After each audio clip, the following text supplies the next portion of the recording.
দীপদান করবো, তাই জন্য সব রেডি করছে। হ্যাঁ তারপর ক্লাস আছে। হ্যাঁ। ডান্স ক্লাস খুলে গেছে মানেই আবার দৌড়োদৌড়ি চালু। পুজোর পর আজকে ওর ফার্স্ট ক্লাস। সকালে বাড়ির কাজটা মিটিয়েই তখন দুপুরবেলা দোকানে এসেছিলাম, দেখলাম ভিড় ছিল, আর বাড়ি যেতে যেতে আমার 4:30 বেজে গিয়েছিল।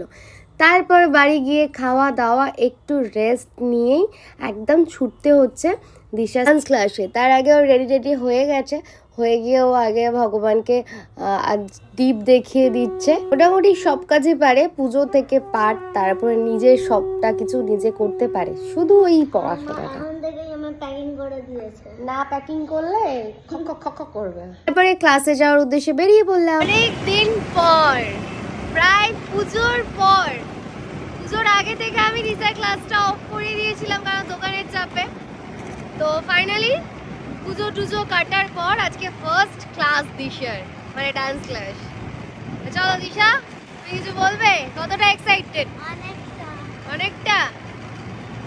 চলো। যখন মানুষ একটা কাজ নিয়ে পার্টিকুলার বিজি হয়ে যায় তখন তার এফেক্টটা কিন্তু অনেক জায়গায় পড়ে, যেমন আমার ক্ষেত্রে দিশার উপর পড়েছে। পুজোর আগে থেকে, সেই আগস্ট থেকে ওর ওপর একটু হলেও আমার ঢিলামিটা ছিল, তাই জন্য ওর ক্লাসে এসে গেছি। আর বাড়িও ফিরতে হবে, আর ওখান থেকে এক জায়গায় গিয়েছিলাম, সেটা আমি পরে ভিডিওতে জানাবো।